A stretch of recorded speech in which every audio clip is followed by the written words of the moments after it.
Good morning बच्चों, good morning. Welcome to the class. Welcome to the class. ये ना practice sheet, homework किया या नहीं किया?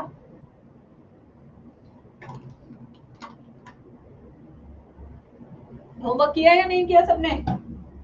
Good morning, good morning, good morning. Homework कर लिया सबने? एवरीवन?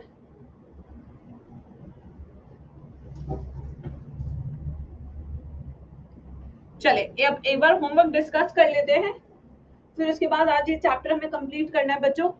कैसा लगा अभी तक चैप्टर? ऐसी कोई चीज जो आपको लगा कि नहीं मेरे से नहीं हो पाई या मैं कहीं अटक रहा हूं, तो और प्रैक्टिस की जरूरत है. कैलकुलेशन में इस प्रैक्टिस की जरूरत है, अदरवाइज मुझे लगता है कॉन्सेप्ट आपके अच्छे से क्लियर हो गए होंगे. ठीक है, यस, आ जाइए. तो मैंने दिया था 60 glucose molecule. Anybody who can help me with this calculation guys? 60 molecules. अगर एक ग्लूकोज के ग्लाइकोलिसिस में 2 एटीपी यूज होता है, तो 60 साइकिल्स में कितना एटीपी यूज होगा? 120 एटीपी विल बी यूज्ड. ये होमवर्क डिस्कस करा रही हूं मैं, because this was given as homework. ठीक है ना. एटीपी यील्ड, अगर एक ग्लाइकोलिसिस में, एक ग्लूकोज की ग्लाइकोलिसिस में 4 हमें सबस्ट्रेट लेवल फॉस्फोराइलेशन यानी कि 4 एटीपी मिलते हैं, तो 60 साइकिल्स में कितने मिलेंगे? 6 into 4 240 एटीपी हमें मिलेंगे. ठीक है. NADH2 की बात करें तो एक ग्लूकोज में 2 NADH2 मिलते हैं जब इसका ग्लाइकोलिसिस होता है, तो 60 में 2 120 NADH2 मिलेंगे. जब यही NADH2 इलेक्ट्रॉन ट्रांसपोर्ट सिस्टम में जाएंगे तो 1 से 3 एटीपी मिलता है. 3 to the 6 3 360 एटीपी आपको मिलेगा इस प्रोसेस से. FADH2 तो मिलता ही नहीं है गाइस, तो इसलिए यहाँ पे क्रॉस लगा देंगे. हम नेट एटीपी देखते हैं. 360 प्लस 240 माइनस 120, क्योंकि इतना तो यूज हो रहा था ग्लाइकोलिसिस में, तो नेट कितना आ गया? 0 10 3 4 5 6 minus 120. 480 molecules of ATP will be through glycolysis occurring in the cytoplasm as incomplete oxidation of glucose. ठीक है. अब आते हैं link reaction which occurs in the matrix. ये कहां पे हो रहा है? मैट्रिक्स में होता है, मैट्रिक्स. तो यानी कि 60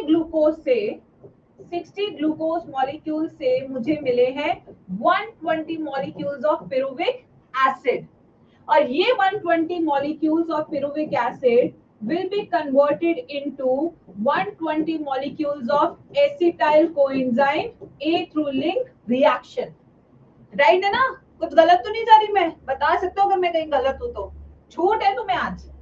तो यहाँ पे एटीपी यूज होता नहीं है, एटीपी निकलता नहीं है, पर रिएक्शन एक NADH2 निकलता है, तो यानी 120 into 1 NADH2 कर लो. 120 into 1 ही होगा ना, तो यानी कि 120 NADH मिलेंगे आपको इस रिएक्शन में. जब यही इलेक्ट्रॉन ट्रांसपोर्ट चेन में जाएगा तो 120 into 3 यानी कि 360 एटीपी आपको इस रिएक्शन से मिलते हुए मेरे बच्चों. ठीक है ना. अब ये हो गए नेट एटीपी. कितना हो गया यहाँ से? 360 एटीपी आपका नेट एटीपी हो गया जो आपको हासिल होगा लिंक रिएक्शन से. अब आते हैं इसके आगे भी चलते हैं बच्चों, आ जाओ. अब आते हैं Krebs cycle again which is occurring in the matrix of your mitochondria. यहाँ पे एटीपी यूज नहीं होता है, एटीपी यील्ड. तो यानी कि यहाँ पे एंटर कर रहे 120 एसिटाइल कोएंजाइम में 120 साइकिल्स चलेगी Krebs साइकिल की. ठीक है. तो यानी कि कितना जीटीपी बनेगा? 120 एटीपी या जीटीपी आपको मिलेगा. एक साइकिल में 3 NADH2 मिलते हैं, तो 120 साइकिल में कितने NADH2 मिलेंगे? ये आपको मिलेंगे 360 NADH2 मिलेंगे आपको 120 साइकिल्स में. यही 120 साइकिल्स का जो 360 NADH2 है, जब इलेक्ट्रॉन ट्रांसपोर्ट चेन में जाएगा तो 6 3s are 18 3 3s are 9, इतनी एटीपी आपको देगा. 1080 एटीपी. अब आते हैं FADH2. एक साइकिल में एक ही FADH2 बनता है गाइस, तो 120 साइकिल में 120 FeDH2 मिलेगा, ठीक है। और एक FeDH2 से आपको 2 मिलते हैं, ये हो गया 240 ATP। नेट ATP कितना हो गया, आइए देखते हैं। 120 प्लस 1080 प्लस 240 कितना आएगा बच्चों कैलकुलेशन में? यस, कितना आएगा कैलकुलेशन? 1440 ATP। अब मैं नेट ATP पूछा है, my question was to know the net ATP which is generated by 60 molecules of glucose। Net ATP कितना है? तो that will come around 1440 360 480 0 18 4 4 8 और ये 12 2280 ATP। जिसने यही आंसर निकाला है प्लीज अपने नाम के आगे दिल बना सकते हैं, थम्स अप लगा सकते हैं, हुर्रे लिख सकते हैं, जिससे कि मैं इतनी तो तसल्ली हो जाएगी, हाँ यहाँ तक तुम्हें आ चुका है। बस ऐसे ही होंगे क्वेश्चन, इससे ज्यादा कोई क्वेश्चन नहीं होगा जो आप ना समझ पाए, ठीक है। सारी तरह की कॉम्प्लेक्स कैलकुलेशन भी कर ली हमने, सिंपल भी कर ली, वन की भी कर ली, सुक्रोज की भी कर ली। अब सुक्रोज की जगह माल्टोज आ जाएगा तो 2 मॉलिक्यूल्स ऑफ ग्लूकोज हो जाएगा, बस। इससे ज्यादा आपको कोई नहीं हिला सकता अगर आपके कॉन्सेप्ट अच्छे हैं तो। अगर आपको कैलकुलेशन आता है, आपको पता है माल्टोज में 2 मॉलिक्यूल ऑफ ग्लूकोज होता है, लैक्टोज में आपके पास एक गैलेक्टोज एक ग्लूकोज होता है, राइट, बस। और कुछ नहीं करना मेरे बच्चों, अब बस आपको मॉलिक्यूल पता होना चाहिए उसमें कितना ग्लूकोज है, कैलकुलेशन आप अपने आप कर सकते हैं। चले अब आगे चलते हैं। आज चैप्टर खत्म, आज चैप्टर खत्म होना ही है गाइस। आज मुझे खत्म करना ही है, इतना छोटू सा चैप्टर, इससे ज्यादा लंबा खींच के कोई फायदा भी नहीं है। पायल बेटा हम खुद कुछ भी कर सकते हैं ना, माल्टोस वाला भी करा दीजिए मैम। पायल बिटिया कुछ सब मैम कराए हैं, पायल बिटिया पेपर भी मैम ही करके आएगी। चलो आ जाओ, अब आ रहे हम इलेक्ट्रॉन ट्रांसपोर्ट सिस्टम। लिखे बच्चों, हेडिंग लिखे सब। इसके बाद तो आपका चैप्टर खत्म ही है, तो आप भी जानते हैं। लिखिए सब, इलेक्ट्रॉन ट्रांसपोर्ट सिस्टम।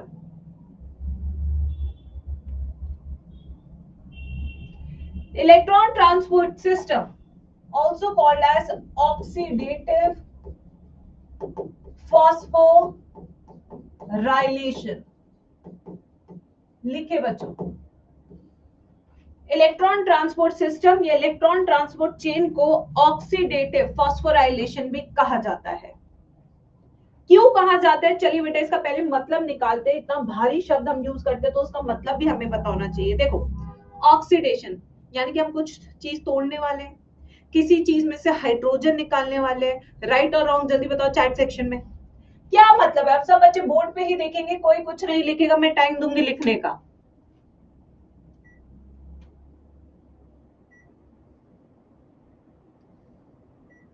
ठीक है, तो सबसे पहला क्या मतलब है? कुछ चीज तोड़ने वाले हैं, तोड़ने वाले हैं।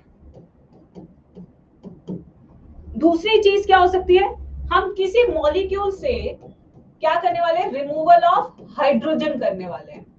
ये तो हो गया ऑक्सीडेशन का मतलब, यानी कि इस पूरे प्रोसेस में मैं ये दोनों चीजें करने वाली हूँ। ठीक है बच्चों, याद रखना क्योंकि ऐसे ही याद होते कॉन्सेप्ट। फॉस्फोराइलेशन का मतलब क्या है? कि मैं फॉस्फेट को ऐड करने वाली हूँ, फॉस्फेट एडिशन। ये देखो, इस पूरे प्रोसेस में दो मेजर चीजें जिसके कारण इस प्रोसेस को ऑक्सीडेटिव फॉस्फोराइलेशन कहते हैं। पहली चीज, या तो हम किसी मॉलिक्यूल से हाइड्रोजन रिमूव करने वाले हैं, उसे तोड़ेंगे, जब उसे तोड़ेंगे तो एनर्जी निकलेगी और उस एनर्जी को हम यूज करेंगे फॉस्फेट के एडिशन में। That's why the process is called as oxidative phosphorylation. क्या इस वर्ड का मतलब सबको समझ में आया कि आखिर हम करना क्या चाह रहे हैं इस प्रोसेस में? चलिए एक बार फिर से मैम के साथ बोलेंगे सब बच्चे क्लास में। क्या क्या करने वाले हम? ऑक्सीडेटिव, यानी कि हम किसी चीज को तोड़ेंगे, किसी से हाइड्रोजन निकालेंगे, ठीक है, और वो जो एनर्जी निकलेगी किसी चीज को तोड़ने से, उस एनर्जी को हम यूटिलाइज करेंगे फॉस्फेट के एडिशन में। और जब फॉस्फेट का एडिशन होता है, let's say ADP plus inorganic phosphate, अब यहाँ पे जो एनर्जी निकली उसको जब हम यूज करेंगे तो आपके पास क्या मिलेगा, ATP. That's why the process is called as oxidative phosphorylation. So what is the ultimate goal of electron transport chain? क्या अल्टीमेट गोल है, क्यों कर रहे हैं, क्यों माइटोकॉन्ड्रिया को power house of the cell कह रहे हैं? क्योंकि ultimate goal is to produce ATP, the ultimate goal is to produce money, the ultimate goal is to have पैसा। ठीक है, क्या मतलब समझ में आया? आगे चले फिर इसको। ठीक है, अब मैं आपको कुछ और चीजें समझाती हूँ। आइए बच्चों, बिल्कुल बेसिक से समझाऊंगी जिससे आपको एक बार में ही साइकिल समझ में आ जाएगी। जब पैसा कमाने जाते तो हमें कुछ सामान चाहिए या नहीं चाहिए? आप कहेंगे यस मैम, अभी ऑफिस में जॉब लगी है तो पहले जाके तो खर्चा करना पड़ता है।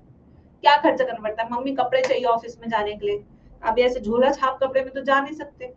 हम तो चलो टीचर लोग हैं, टीचर लोग तो पहन लेते हैं नॉर्मल से कपड़े। हम कौन इन्फ्लुएंसर है, हमको कौन झौरिया प्यार कर रहा है, हमें थोड़ी कोई कर रहा है, ठीक है ना? हम तो इन सब में भी चल सकते हैं, नो वरीज, ठीक है। यस, तो बच्चों यहाँ पे क्या है, जब भी हम स्टार्ट करते हैं तो वी नीड सम थिंग्स, हमें कुछ चीजें चाहिए होती है टू स्टार्ट द प्रोसेस। ठीक है, तो सबसे पहले हमें क्या चाहिए, हमें चाहिए यहाँ पे इलेक्ट्रॉन कैरियर्स। क्या चाहिए बच्चों पूरे प्रोसेस में? Electron carriers. ये वो हैं जो इलेक्ट्रॉन को संभालने का काम करेंगे। ठीक है, क्या है? जो इलेक्ट्रॉन को संभालने का काम करेंगे, जो इलेक्ट्रॉन को कैरी करेंगे, जिससे कि उसकी जो एनर्जी है वो मैं पैसे में बदल सकूं। क्योंकि इलेक्ट्रॉन के साथ प्रॉब्लम क्या होती है, उछलता भी बहुत तेज है, नीचे भी बहुत तेज आता है, वो ग्राउंड स्टेट में भी बहुत तेज से आता है, बट इस बीच में जो एनर्जी है उछलने की, उसको मैं क्या करती हूँ, मोनेटाइज करती हूँ। ठीक है, जैसे डर होता है, देखो आजकल मैं तुम्हें बताती हूँ स्कैम क्या चल रहा है, तुम्हें मैं बताती हूँ। कल मेरे पास एक बच्चे को कॉल आया, उसने मुझे बोला कि मैम एक ना बहुत प्यारे से काउंसलर हैं, बहुत फेमस है वो, मेरे को तो यकीन भी नहीं हुआ मैम, वो ना मैंने उनसे बात की कि आप मेरा उत्तराखंड में करा दो, बट मैं एमपी में रहता हूँ। मैंने कहा कैसे हो जाएगा, ओपन स्टेट तो है नहीं वो। कहता वो कह रहे मैं वहां का डोमिसाइल बना दूंगा। मैंने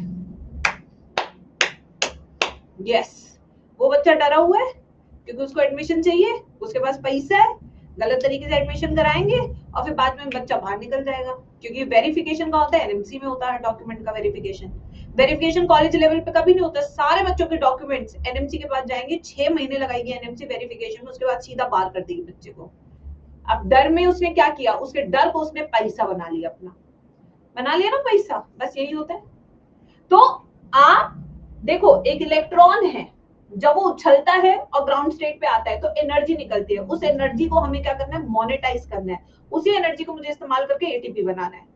तो हमेशा याद रखना, आपके डर पे ही कोई खेलेगा, और जिस दिन तुम डरना भूल जाओगे ना, उस दिन देखना कोई खेल भी नहीं पाएगा तुम्हारे इमोशन के साथ। ये बात तुम ध्यान बिल्कुल अपनी ना गांठ बांध लो जिंदगी में।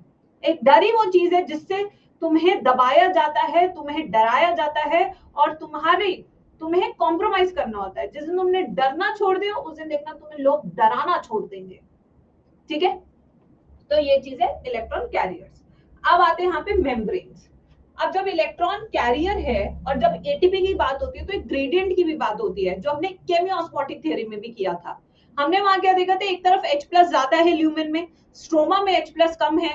जब H+ को हम बाहर भेजते तो एनर्जी निकलती है, और वही एनर्जी हम इस्तेमाल कर लेते हैं, है ना बच्चों? तो यानी कि एक दूसरी चीज की भी मुझे आवश्यकता है इस इलेक्ट्रॉन ट्रांसपोर्ट चेन में, ऑक्सीडेटिव फॉस्फोराइलेशन, उसका नाम है प्रोटॉन ग्रेडियंट। तो दूसरी चीज जो मुझे चाहिए साइकिल में, वो क्या चाहिए, प्रोटॉन ग्रेडियंट चाहिए। देखो सेम सेम चीजें मैं इसलिए करा रही हूँ मैचिंग आपसे, जिससे कि आपको याद रहे, आपको लगे कि हाँ दोनों चीज ऑलमोस्ट सेम ही तो है। वहां पे भी इलेक्ट्रॉन निकल रहा था, स्प्लिटिंग ऑफ वाटर, वहां पे भी इलेक्ट्रॉन कैरियर से, इफ यू रिमेंबर, फोटोसिंथेसिस में, ठीक है, केमियोस्मोसिस में। और यहाँ पे भी इलेक्ट्रॉन कैरियर्स हैं, यहाँ पे भी प्रोटॉन ग्रेडियंट है, और यहाँ पे भी मेम्ब्रेन है।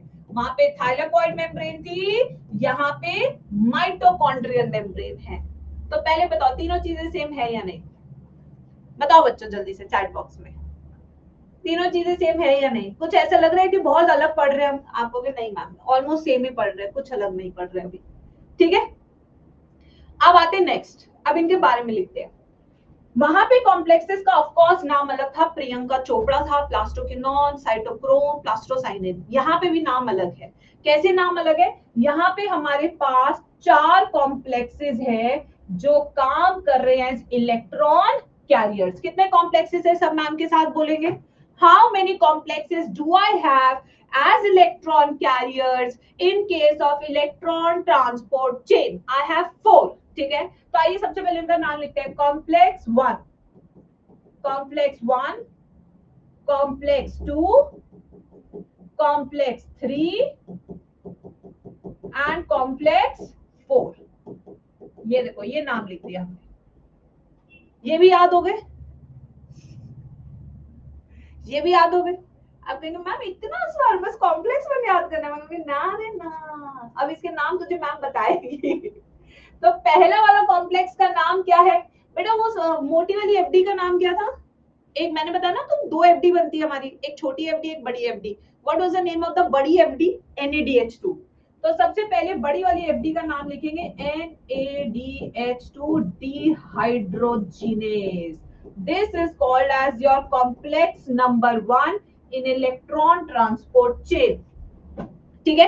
अच्छा वो छोटी वाली एफडी का नाम बताना गाइस, क्योंकि वही नाम है तुम्हारे कॉम्प्लेक्स 2 का, FADH2 डिहाइड्रोजिनेज।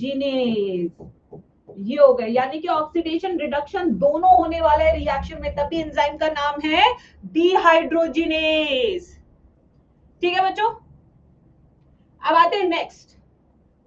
अब जब तुम्हारी, अब देखो तुम्हें बहुत अच्छी ट्रिक बता रही हूँ याद करने की।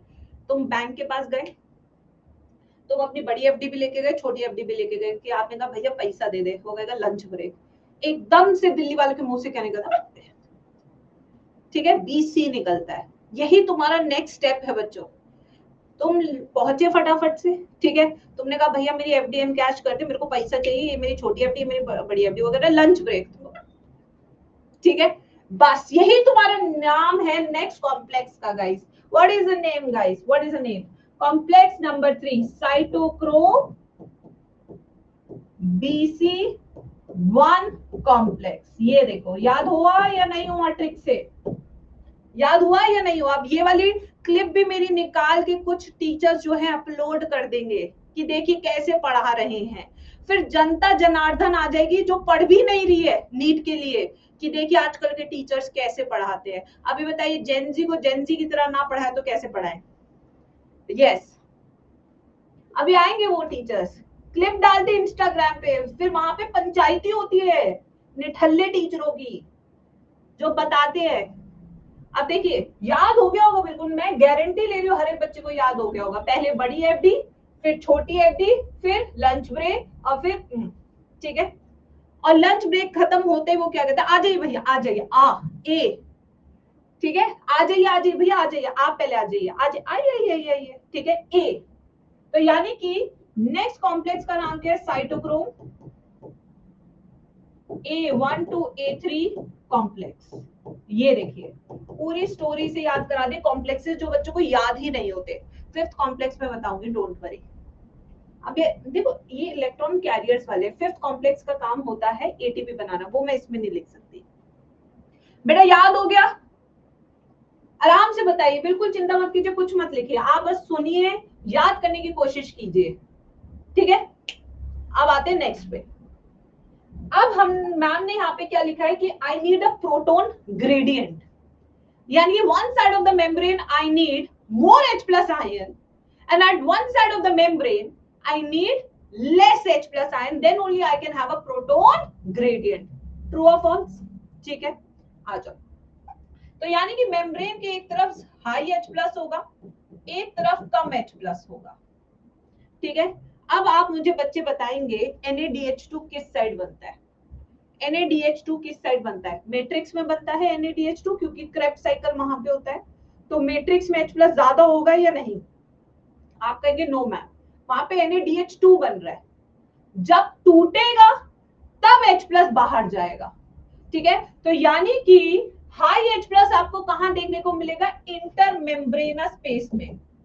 इंटरमेम्ब्रेनस स्पेस में आपको हाई H प्लस देखने को मिलेगा, जबकि मैट्रिक्स में आपको कम H प्लस देखने को मिलेगा। ये आपको याद करना होगा। अभी मैं डायग्राम भी बनाऊंगी बच्चों, तो इसलिए आप चिंता मत करो, ये तो मैं लिखवा रही हूँ कुछ कुछ चीजें। अब यहीं पे जब H प्लस वापस आता है, तो एक यहाँ पे हम कॉम्प्लेक्स नंबर 5 की भी बात करते हैं। वो कॉम्प्लेक्स 5 है एटीपी सिंथेस। क्या है? एटीपी सिंथेस, जिसका काम क्या है? एटीपी बनाना, जैसे हमने केमियोस्मोसिस में किया था। अरे ल्यूमेन नहीं आएगा गधो, यहाँ पे क्लोरोप्लास्ट थोड़ी कर रहे हैं, माइटोकॉन्ड्रिया कर रहे हैं, गधे नंबर 1। अब मेम्ब्रेन कौन कौन सी चाहिए इस पूरे प्रोसेस में? चलिए अब इसके बारे में भी लिखते हैं, कौन कौन सी मेम्ब्रेन के बारे में हम बात करेंगे।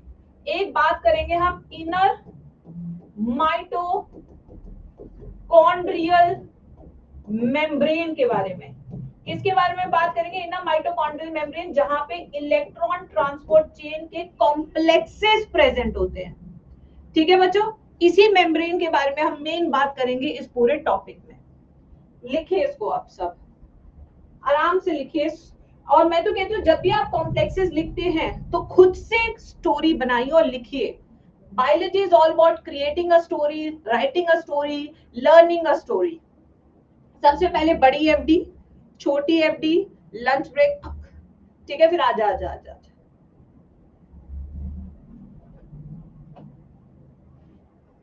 बनाइए बच्चों, जब आप लिख ले तो मुझे बता दीजिएगा।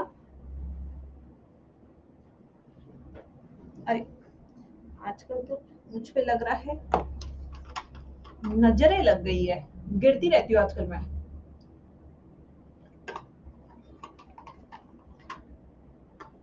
मैं पहले कह रहा, जल्दी जल्दी डन मत लिखो। ये देखो धमकियां शुरू हो रही है। अभी 12-16 हुए, 12-17 we will start.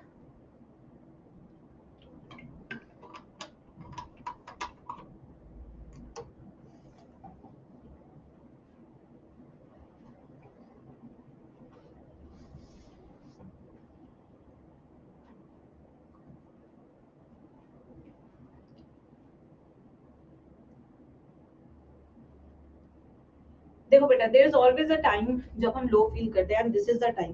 Even teachers like me also feel very low regarding my career. आप कहेंगे मैम आपको क्या टेंशन लेने की जरूरत है? होती है हमें भी टेंशन, क्यों नहीं होती, लेते हैं। फिर आते हैं त्योहार। त्योहार always, festivals always bring positivity. इसलिए गॉड ने बीच बीच में फेस्टिवल्स बनाए सो दैट हम लोग पॉजिटिव फील कर सके।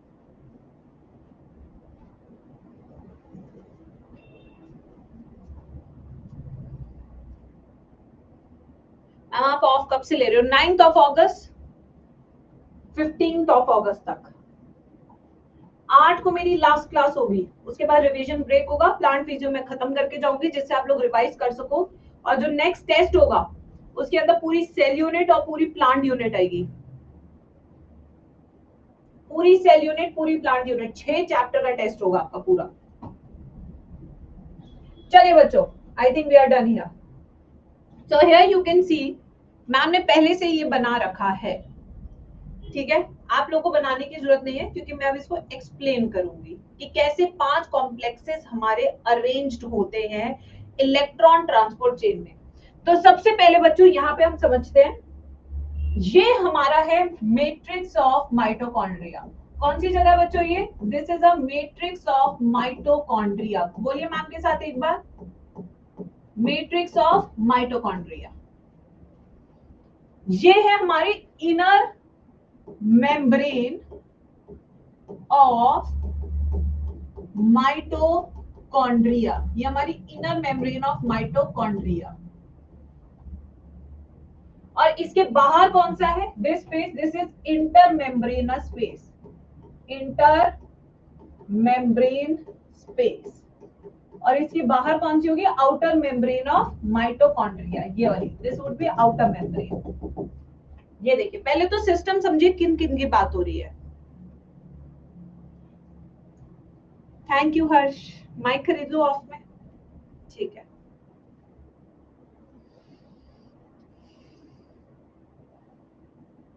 चलो तो सबसे पहले ये वाला पार्ट कौन सा है, मैट्रिक्स ऑफ माइटोकॉन्ड्रिया। ये वाला पार्ट कौन सा है, इनर मेम्ब्रेन ऑफ माइटोकॉन्ड्रिया जिसमें क्रिस्टे होते हैं। ये है इंटर मेम्ब्रेनस स्पेस और ये है आउटर मेम्ब्रेन। ये क्या हमारी आउटर मेम्ब्रेन।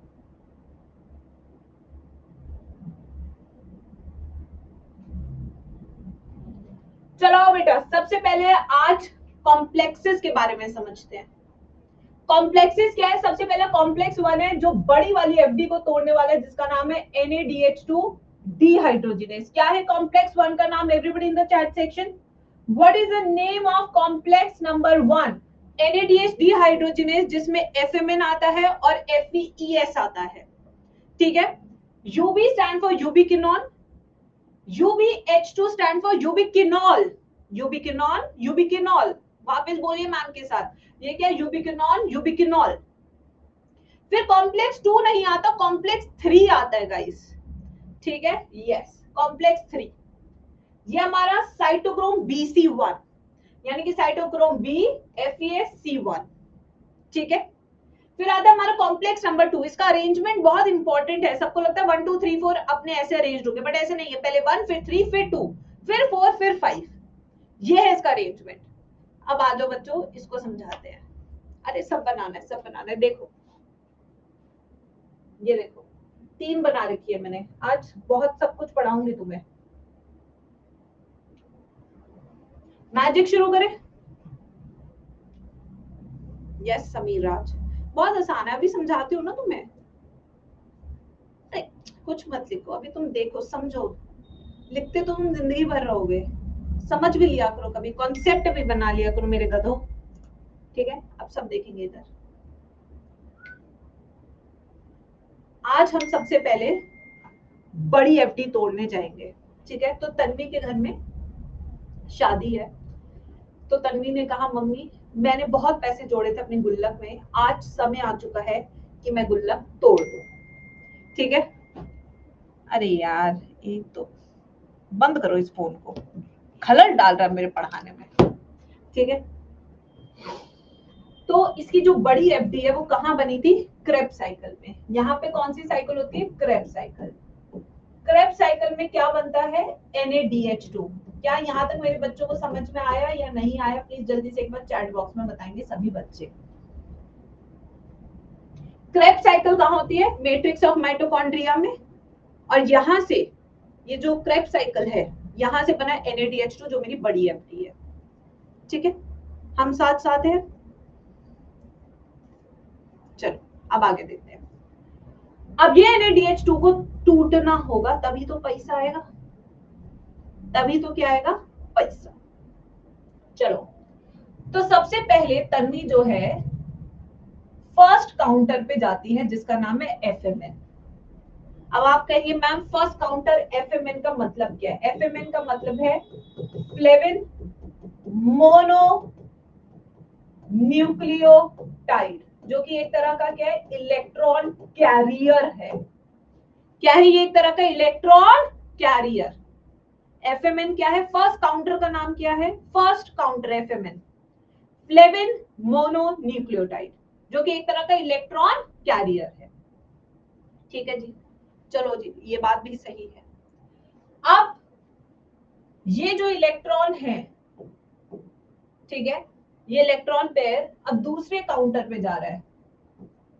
इस दूसरे काउंटर का नाम क्या है, FES आयरन सल्फर काउंटर। क्या नाम है इसका, आयरन सल्फर काउंटर। ठीक है, तो ये जो एंजाइम था NADH डिहाइड्रोजिनेज, जो कि हमारा complex 1 is a enzyme NADH dehydrogenase. इस एंजाइम ने क्या किया बच्चों, इस एंजाइम ने इसको NAD+ और H+ में 2H+ में तोड़ दिया, और यहां से क्या बने, हमारे 2 इलेक्ट्रॉन बने। ये देखो रिएक्शन देखो सब गधो, देखो इधर मैंने इस NADH2 को तोड़ दिया तो मेरे पास आया NAD+, मेरे पास आया 2H+ और मेरे पास आया 2 इलेक्ट्रॉन। ठीक है, और ये किसने तोड़ा है, कॉम्प्लेक्स नंबर 1 जिसका नाम था NADH डिहाइड्रोजिनेज। यहां तक में हम सब साथ है बच्चों। मैम NaDH को कैसे तोड़ा? हे भगवान खुशी, म्यूट पे सुन रही है क्या मुझको? नालायक, कब से तो बोल रही हो चिल्ला चिल्ला के। NaDH2 डिहाइड्रोजनेज कॉम्प्लेक्स नंबर 1 है, एंजाइम है। इस एंजाइम ने NaDH2 को तोड़ दिया। जब ये इसको तोड़ेगा तो NAD+ बना, 2H+ बना, 2 इलेक्ट्रॉन बना। बताओ क्या समझ नहीं आया है इसमें? बताओ बताओ क्या समझ नहीं आया तुम्हें? चलो अब आगे चलो। अब बेटा क्या होता है, ये जो 2 इलेक्ट्रॉन है इसे तो पकड़ लेगा इलेक्ट्रॉन कैरियर, क्योंकि उसका काम ही इलेक्ट्रॉन पकड़ने का है, उसको प्रोटॉन से मतलब नहीं है। ध्यान से सुनो, ठीक है? यस। तो अब ये 2 इलेक्ट्रॉन फर्स्ट काउंटर पे गया। फर्स्ट काउंटर का नाम क्या था? FMN। बोलो मेरे साथ, क्या था फर्स्ट काउंटर का नाम? फालतू बातें नहीं चाहिए मुझे चैट बॉक्स में, बताओ क्या नाम था? FMN। FMN से 1 पेयर ऑफ इलेक्ट्रॉन कहां गया? सेकंड काउंटर पे, जिसका नाम है आयरन सल्फर काउंटर, FeS। ठीक है? अब ये FeS से इलेक्ट्रॉन कहां गया? यूबिक्विनोन के पास। कहां गया electron guys? Everybody in the chat box, कहां गया? यूबिक्विनोन के पास। यूबिक्विनोन, ये भी एक तरह का इलेक्ट्रॉन कैरियर ही है। अब ये इलेक्ट्रॉन फिर से कहां गया? यूबिक्विनोन के पास। यहाँ पे H2 दिख रहा है गाइस? क्या आपको H2 दिख रहा है गाइस? कोई मुझे बता सकते हैं H2 कहां से आया गाइस? भूल न जाना ओ जाने जाना। देखा, आ गया ना H2। ये जो H2 टूटा था, ये H2 यहाँ पे लिख दिया ना, यूबिक्विनोल बन गया। क्या बन गया ये? This structure is called as ubiquinol. ठीक है? अब इसके पास 2 H+ भी है, इसके पास 2 इलेक्ट्रॉन भी है। ठीक है? साइटोक्रोम बी कह रहे सुन, मेरे को ना तेरा H+ चाहिए नहीं, मुझे सिर्फ इलेक्ट्रॉन दे, क्योंकि मैं इलेक्ट्रॉन कैरियर हूँ। वो कहते हैं फिर मैं H+ को क्या करूं, ये भी बता दे मुझको। वो कहता है कुछ भी कर, मेरे को लेना देना नहीं है, बाहर फेंक, कुछ भी करना है कर, मेरे को मत दे ये बस। वो कहते हैं चल ठीक है। तो ये यूबिक्विनोल टूट जाता है। यूबिक्विनोल जब टूटता है तो सबसे पहली बार हमारा यहां से 2 H+ बाहर चले जाते हैं। ठीक है? 2 H+ बाहर। देखो बच्चे खुद ही जवाब देने लगे, क्योंकि उन्हें समझ में आने लगी ये चीजें। ठीक है? और नीचे क्या आ जाएगा? 1 पेयर ऑफ इलेक्ट्रॉन आ गया साइटोक्रोम बी के बाद। ठीक है? अब ये साइटोक्रोम बी से इलेक्ट्रॉन कहां जाएगा? FeS के पास। और FeS से कहां जाएगा? ये साइटोक्रोम C1 के पास। ये देखो, ये देखो। अब इसके बाद हम बात करेंगे एक ऐसे कैरियर की, इलेक्ट्रॉन कैरियर की, जिसे हम एकमात्र मोबाइल इलेक्ट्रॉन कैरियर कहते हैं, which is very important question for NEET exam. अब हम बात करेंगे साइटोक्रोम C1 की, जो एकमात्र मोबाइल इलेक्ट्रॉन कैरियर है, which can move guys, which can dance guys। ये मूव कर सकता है। This is present on the outer side of inner membrane, which is a line from NCERT। किस साइड प्रेजेंट है? Outer side of inner mitochondrial membrane. ठीक है? अब इसके पास इलेक्ट्रॉन आ गया, ये जाएगा महबूबा, महबूबा यानी ये जाएगा कॉम्प्लेक्स नंबर 4 के पास। ये कॉम्प्लेक्स 3 के पास नहीं जाएगा। क्यों नहीं जाएगा? सॉरी, ये कॉम्प्लेक्स 2 के पास क्यों नहीं गया? पहले ये 1 के पास गया, 1 से सीधा 3 के पास गया, 3 से सीधा 4 के पास जा रहा है, क्योंकि ये succinate dehydrogenase complex 2 work for FADH2 not for NADH2। ठीक है? अब ये साइटोक्रोम सी के पास आया इलेक्ट्रॉन। अब ये इलेक्ट्रॉन सीधा जाएगा कॉम्प्लेक्स नंबर 4, आजा A1 A2 A3 के पास। ये देखो, ये देखो, ये देखो, और ये देखो। अब आपको मैम आगे क्या करना है? मैम आगे क्या करना है ये तो बताओ। आपको मैम आगे क्या करना है बता दो। चलो अब आगे मैं बताती हूँ क्या करना है। देखो यहाँ पे H+ बहुत ज्यादा हो गया गाइस, यहाँ पे H+ बहुत ज्यादा हो गया। ये देखिए H+ यहाँ आ गया ना, बहुत ज्यादा H+ हो गया। इस H प्लस को वापस से हमें इसकी जगह पे भेजना है, यानी कि मुझे चाहिए complex number 5। I need complex number 5। सुनो, ठीक है, इसको वापस भेजना है। अब इस 2H प्लस को मुझे वापस भेजना है मैट्रिक्स में। ये H प्लस आ गया, 2H प्लस आ गया बाहर। जब H प्लस आया तो एटीपी सिंथेस यानी कॉम्प्लेक्स 5 ने क्या किया, इस एनर्जी को तुरंत से इस्तेमाल किया, एटीपी बनाया from ADP plus pi, from ADP plus pi. ठीक है, यहाँ पे H प्लस आ गया, ये H प्लस आ गया। अब इस H प्लस का क्या करेंगे, ये देखो यहाँ पे 2 इलेक्ट्रॉन है, यहाँ 2 H प्लस आ गया। मुझे क्या चाहिए, हाफ ऑक्सीजन मॉलिक्यूल। यहाँ पे ऑक्सीजन चाहिए होती है आपको एरोबिक रेस्पिरेशन में। इसके अलावा आपको ऑक्सीजन पूरे एरोबिक रेस्पिरेशन में कहीं नहीं चाहिए होती है। अगर ये टर्मिनल ऑक्सीजन आपको नहीं मिली तो आप एरोबिक रेस्पिरेशन नहीं कर सकते। This is the only smallest role.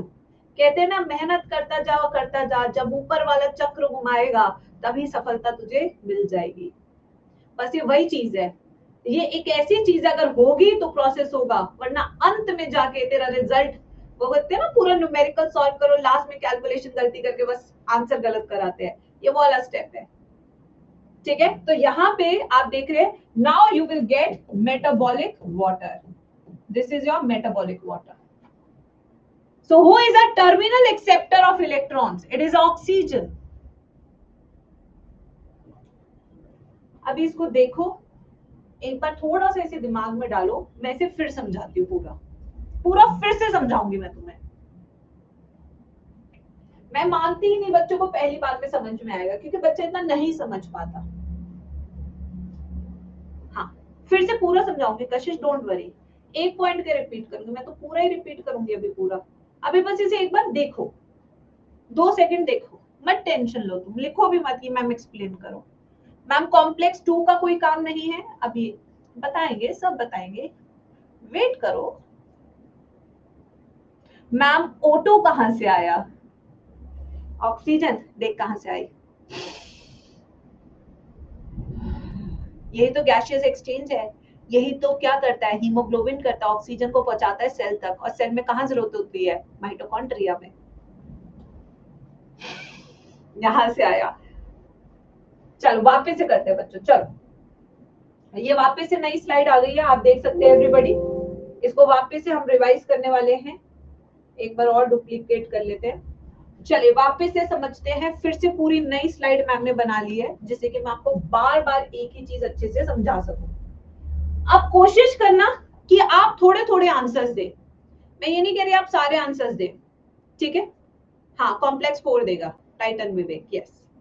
चले, चलो, तो ये वाला पार्ट जहां NADH2 बनता है, उस पार्ट को क्या कहते हैं, जहां क्रेब्स साइकिल होता है, उसे हम कहते हैं मैट्रिक्स। क्या कहते हैं उसको, मैट्रिक्स ऑफ माइटोकॉन्ड्रिया। जहां पे हमारे इलेक्ट्रॉन कैरियर्स होते हैं, उसको हम क्या कहते हैं, जहां हमारे इलेक्ट्रॉन कैरियर्स होते हैं, इसको हम क्या कहते हैं बच्चों, इसको कहते हैं इनर मेम्ब्रेन ऑफ माइटोकॉन्ड्रिया।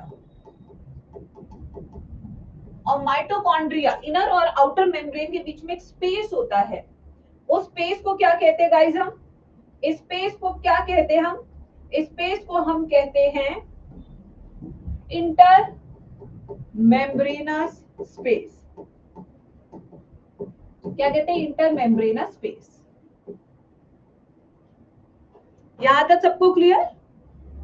अब आगे चलते हैं, कोई नहीं बच्चों, बिल्कुल परेशान मत हो तुम लोग, मैं हूं ना।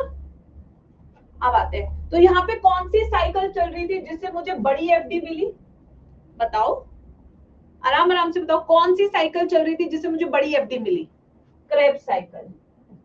क्रेब्स साइकिल से जो बड़ी एफडी मिलती है उसका नाम क्या है, NADH2। ये रिड्यूस्ड है, इसे हम ऑक्सीडाइज करेंगे, इसे तोड़ेंगे, मैंने कहा था ना रिमूवल ऑफ हाइड्रोजन करेंगे।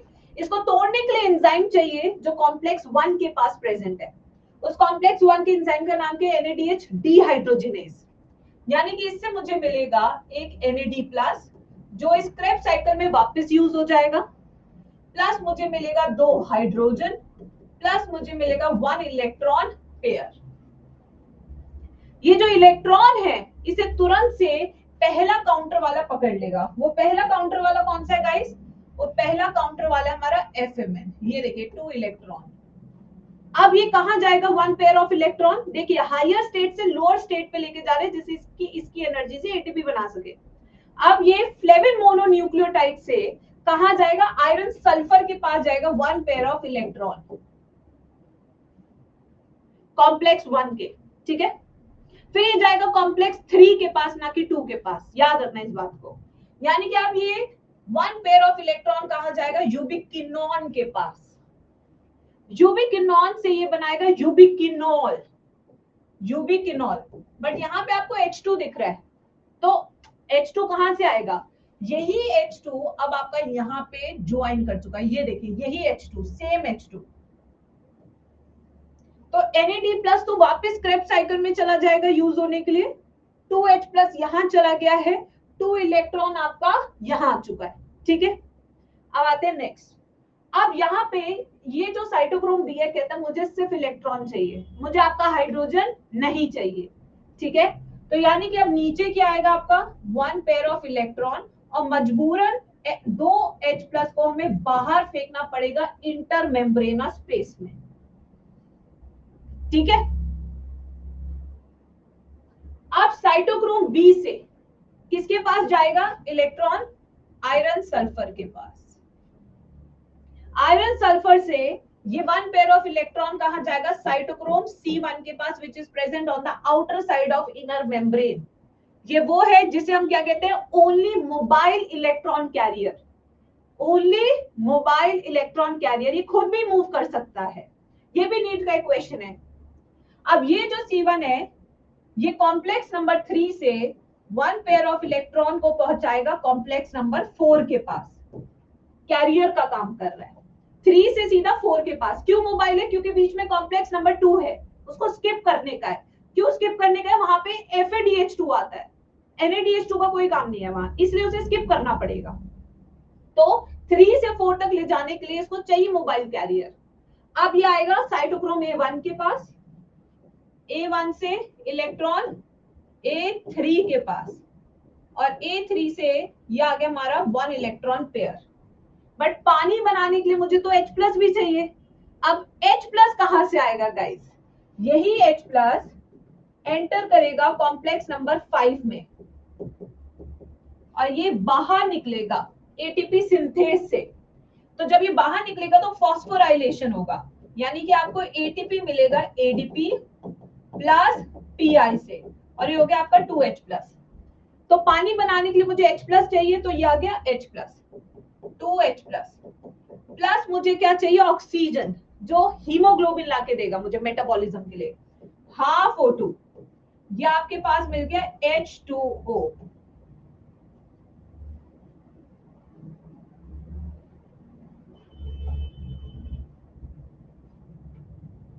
बताओ जी, कोई टफ? मुझे तो ये बिल्कुल टफ नहीं लगा।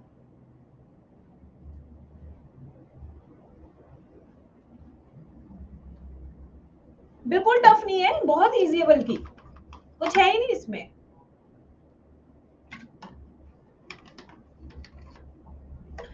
अब छोटी एफडी से पैसा बनाए गाइस, क्या कहती है जी स्क्वायर आर्मी? छोटी एफडी भी तो करनी है भाई, छोटी एफडी से भी तो पैसा बनाना है। ये तो बस बड़ी एफडी का किया है ना हमने मेटाबॉलिज्म, छोटी एफडी तो बची है। मैम 2H प्लस आने से ही क्यों ATP बनता है? भाई ये तो कैलकुलेशन है भाई। अब आप कहोगे कि मैम $1 इक्वल टू 88 रुपीज क्यों है मैम? 60 रुपए होता, बल्कि मैं तो कहती हूँ $1 इक्वल टू 1 रुपी होता। अब भाई कैलकुलेशन है ये, इसमें आप कुछ नहीं कर सकते बेटा। That is how the body works. ठीक है, यस। यही साइकिल आपकी 3 बार चलती है, तब आपका 3 ATP बनता है। ये एक ATP बना ना, ऐसे ही आपके 3 बार चलेगी साइकिल, तब आपके 3 ATP बनेंगे एक NADH2 से। ठीक है बच्चों, यस, क्योंकि काफी हाई एनर्जी बॉन्ड है, जब टूटती है तो बहुत बार एक्साइटेशन होता है। अब आते आगे। अब हम छोटी एफडी की तरफ मूव करते हुए मैं और मेरे प्यारे बच्चे, यहाँ पे मैट्रिक्स में कौन सी साइकिल चल रही है जल्दी से बताएंगे फिर से बच्चे। आई नो आप बहुत पक रहे हैं इस बात से कि मैं एक ही सवाल आपसे बार बार क्यों पूछ रही हूँ, बट बेटा मैं क्या करूं, मैं कोशिश करती हूँ कि आप लोग क्लास में ही बायो याद कर ले, बाद में नहीं करे आप।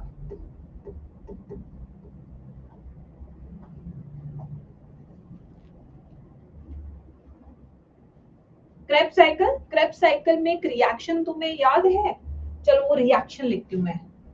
वो रिएक्शन था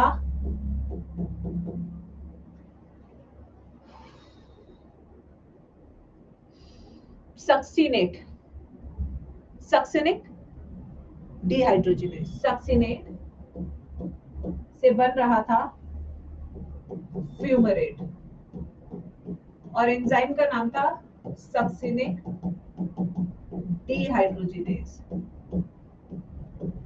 और इस रिएक्शन में ये जो एंजाइम है, ये एंजाइम कहाँ प्रेजेंट होता है, इनर माइटोकॉन्ड्रियल के पास, जबकि मैट्रिक्स में होती है साइकिल, बट ये एंजाइम मैंने बताया था इनर माइटोकॉन्ड्रियल मेम्ब्रेन के पास होता है, ठीक है। और यहाँ से एक छोटी एफडी निकल रही थी, वो छोटी एफडी का नाम क्या था, FADH2।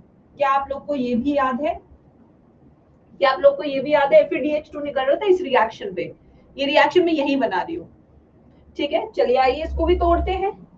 अब बेटा FADH2 FAD प्लस में टूटा, 2H प्लस में टूटा और 2 इलेक्ट्रॉन में टूटा। देखिए किस किस चीज में टूटा, ध्यान से देखिए सब।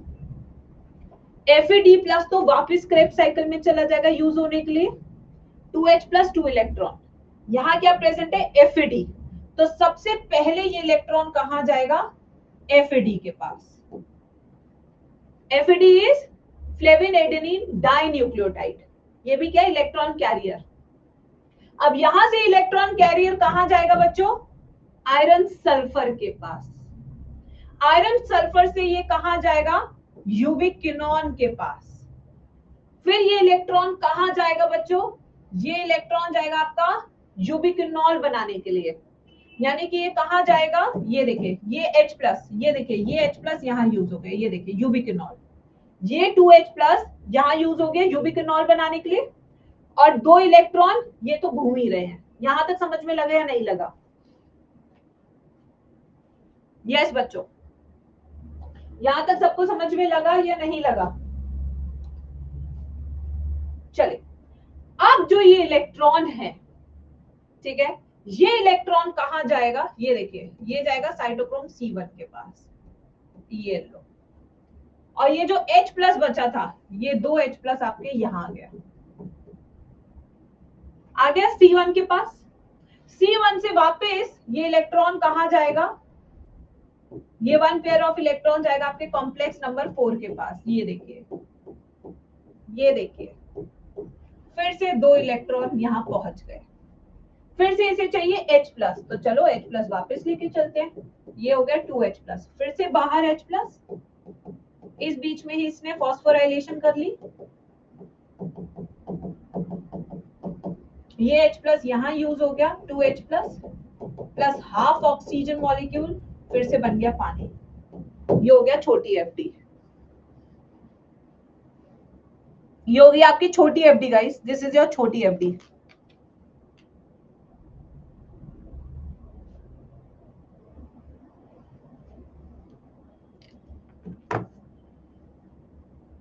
बस मुश्किल था,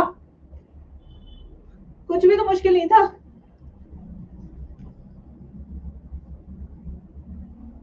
मैम एनर्जी लग रहा है NaTH2 करने के बाद, मेरे को तो क्वेश्चन ही समझ नहीं आया क्या बोला बच्ची ने। 1 घंटा हो गया समझाते हुए 2 साइकिल, क्या बात कर रहे हो, अरे यार ये चैप्टर इतना स्लो चलता है ना, मैं सच बता रही हूँ, इवन मुझे समझ नहीं आता। चले बच्चों आ जाओ, अब वापस से इसको एक बार और रिवाइज कर लेते हैं। अरे इसको मैंने डुप्लीकेट किया था, हुआ नहीं क्या, चलो नहीं हुआ तो फिर कोई नहीं, नहीं हुआ है, वो यहाँ पे ये, चलो वापस से इसको एक बार रिवाइज कर लेते हैं। देखो बेटा मैंने NADH2 FADH2 आपको दो डिफरेंट साइकिल की तरीके से सिखाया, but let me tell you ये दोनों साइकिल एक साथ हो रही होती है। लेट मी टेल यू ये दोनों साइकिल एक साथ हो रही होती है। मैंने आपको अलग अलग इसलिए सिखाया जिससे कि आपको समझ में आए कि कैसे हो रहा है इलेक्ट्रॉन मूवमेंट, ठीक है, बट दोनों साथ में होती है। अब आइए यहाँ पे ये क्या हमारा मैट्रिक्स, अगेन इनर मेम्ब्रेन और ये इंटर मेम्ब्रेनस स्पेस, ठीक है। कौन सा रिएक्शन था यहाँ पे? यस, कौन सा रिएक्शन था मेरे प्यारे बच्चों? कौन सा रिएक्शन था यहाँ पे? सक्सिनेट से बन रहा था फ्यूमरेट, ये क्रेब्स साइकिल का रिएक्शन है। और एंजाइम कौन सा था? सक्सिनेट डिहाइड्रोजिनेज, जो कि कहां प्रेजेंट होता है? इनर माइटोकॉन्ड्रियल मेम्ब्रेन के पास। ये भी क्वेश्चन है नीट का, ठीक है। और इस बीच में आपको क्या मिल रहा था? FADH2। FADH2 टूटता है तो आपको FAD प्लस मिलता है, जो क्रेब्स साइकिल में वापस जाता है, H प्लस मिलता है और 2 इलेक्ट्रॉन मिलते हैं, ठीक है। अब इसका जो इलेक्ट्रॉन है वो सबसे पहले कहां ट्रैवल करेगा? आप खुद से बताने की कोशिश करो, क्लास में याद हो जाएगा। ये इलेक्ट्रॉन कहां ट्रैवल करेगा? सबसे पहले FAD प्लस के पास। ये क्या इलेक्ट्रॉन कैरियर्स हैं। फिर ये आयरन सल्फर के पास जाएगा, आयरन सल्फर से ये कहां जाएगा? यूबिक्विनॉन के पास। यूबिक्विनॉन क्या बनाएगा? यूबिक्विनॉल बनाएगा, जिसमें ये रहा आपका H प्लस यूज हो गया, ये रहा H प्लस यूज हो गया। अब यहां से ये इलेक्ट्रॉन कहां जाएगा? साइटोक्रोम C1 के पास, और इसी बीच में आपका 2H प्लस बाहर चला जाता है, क्योंकि साइटोक्रोम C1 को मतलब है सिर्फ इलेक्ट्रॉन से और किसी चीज से नहीं। फिर ये इलेक्ट्रॉन जाएगा मोबाइल कैरियर के पास, C1 के पास, और वहां से जाएगा कॉम्प्लेक्स 4 के पास। कॉम्प्लेक्स 4 से A1, A2, फिर A3, फिर ये इलेक्ट्रॉन बाहर आ जाएगा। ये देखिए ये इलेक्ट्रॉन बाहर आ गया, ठीक है। अब देखिए, अब देखो ये इलेक्ट्रॉन आ गए बाहर। अब हमें ये 2H प्लस को यहां लेके जाना है। ये देखिए ये आगे 2H प्लस बाहर, इसी time phosphorylation ATP from ADP plus PI। ये जो इलेक्ट्रॉन है ये 2H प्लस के साथ मिलेगा, plus half molecule of oxygen, this will give you H2O।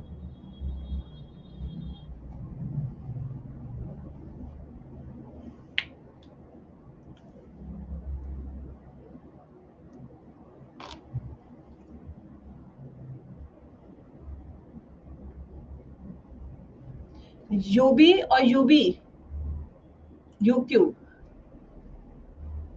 हाँ UB UQ, UB लिख लो, अब ये रेज नहीं हो सकता।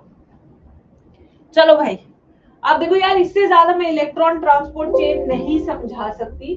अब बच्चों का एक क्वेश्चन जो आ रहा है वो मैं समझा देती हूँ, जो एनसीईआरटी में लिखा हुआ है, जो आपको बाद में आप ये ना सोचे कि मैम ने यहाँ पे 2H प्लस लिखाया है और एनसीईआरटी में यहाँ पे 4H प्लस है। ये एक चीज हो सकती है जो आपका डाउट हो सकता है। Let me tell you guys, जैसे कि मैंने आपको बताया कि ये दोनों साइकिल एक साथ हो रही हैं, ऐसा नहीं है कि साइकिल अलग हो रही है। तो जब आप इन साइकिल को साथ करोगे तो आपके H प्लस यहाँ पे बढ़ने शुरू हो जाएंगे, ठीक है बच्चों। Yes, plus at the same time कितनी इसके पास एनर्जी है to drive H plus out from here, वो भी एक चीज है। अगर NADH2 है तो माइट भी ये साइकिल 3 बार चलती है वहां पे, ठीक है बच्चों। 3 बार चलेगी तो 3 ATP मिल जाएंगे, बट मैंने आपको पूरा हिसाब किताब करके दिखा दिया है बच्चों सारा, ठीक है, कहां से H प्लस आया, क्या क्या हुआ। अब आते हैं बच्चों इंपॉर्टेंट पॉइंट्स जो मैंने आपको बीच बीच में बताए थे कि ये नीट का क्वेश्चन है, ये नीट का क्वेश्चन है। अब मैं सारे इंपॉर्टेंट पॉइंट्स लिखा रही हूँ, चलिए। इंपॉर्टेंट पॉइंट्स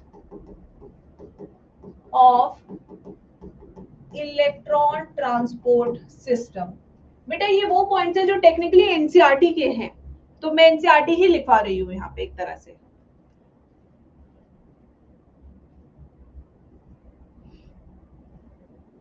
ठीक है, ड्रॉ करने हैं, बिल्कुल करने हैं।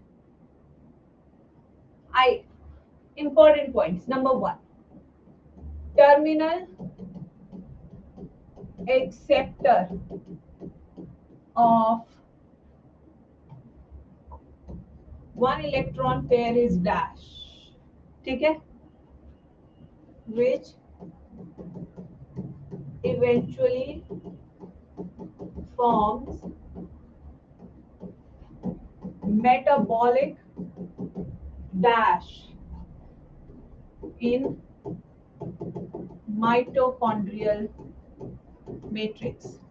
आपके शरीर के अंदर भी पानी बनता है, सोचो, जल ही जीवन है, जीवन ही जल है, ठीक है। Total dash complexes, total dash complexes are present on inner mitochondrial membrane। कितने कॉम्प्लेक्सेस हैं? 1 NADH2 yields dash ATP while 1 FADH2 yields dash ATP molecule। Next, dash is the only mobile electron carrier present between dash complex and dash complex। It is present on the dash side of dash mitochondrial membrane।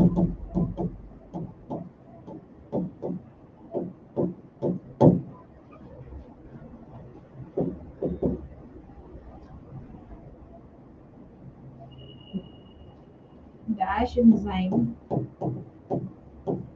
present near inner mitochondrial membrane।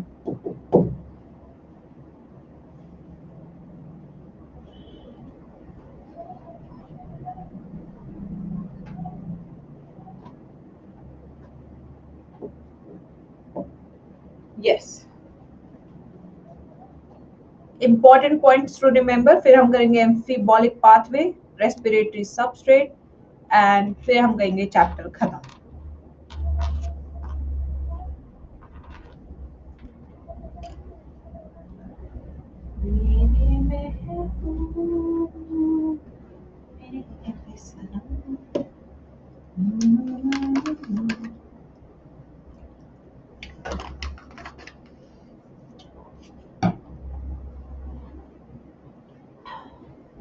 चले करें, आज हो जाएगा ma'am. क्यों बेटा, तुम्हें syllabus जल्दी करना है। Terminal acceptor of one pair of electron is oxygen, which eventually forms metabolic water in mitochondrial matrix। Total dash complexes, total 5 complexes are present on inner mitochondrial membrane। 1 NADH2 yields 3 ATP molecules, while 1 FADH2 yields 2 ATP molecules। Dash is the only mobile electron carrier, cytochrome C1, which is present between complex 3 and complex 4। It is present on the outer side of inner mitochondrial membrane। Succinate dehydrogenase।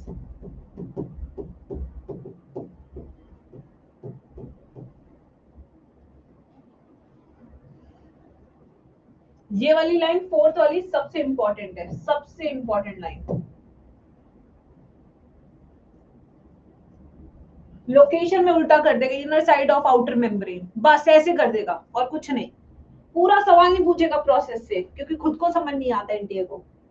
इन सब से तो सवाल ही नहीं पूछता है भाई, एक सवाल नहीं है। अगर मैं कहूँ बेटा पीवाईक्यू, कोई पीवाईक्यू नहीं है प्रोसेस से। सवाल कहाँ से? बस इंपॉर्टेंट पॉइंट्स टू रिमेंबर से, कॉम्प्लेक्सेस के नेम से, बस। आज तक एक question based on the process नहीं आया है नीट के एग्जाम में, बताइए। जैसे समझाने में एक एक घंटा लगता है हम लोग को। हर साल तो इनका चेंज आता है इसमें, कभी 4 एटीपी कर देंगे, कभी 4 H प्लस कर देंगे, कभी 2 H प्लस कर देंगे। जो टीचर लेके जाते हैं कि इसमें ये होना चाहिए, अच्छा जी कर लो भाई, कर लो कर लो कर लो कर लो। हम एनसीईआरटी बदल देंगे, खुद ही को ना पता है, ढंग से बता दो ना एक बार। हर साल इसी में चेंज आता है।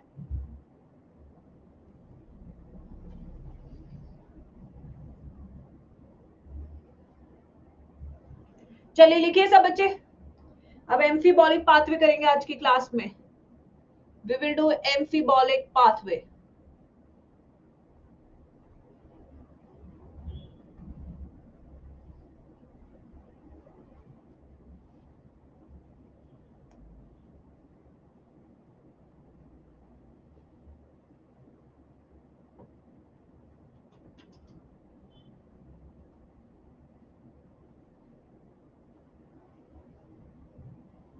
हाँ, ड्रॉ करने के लिए स्पेस छोड़ो।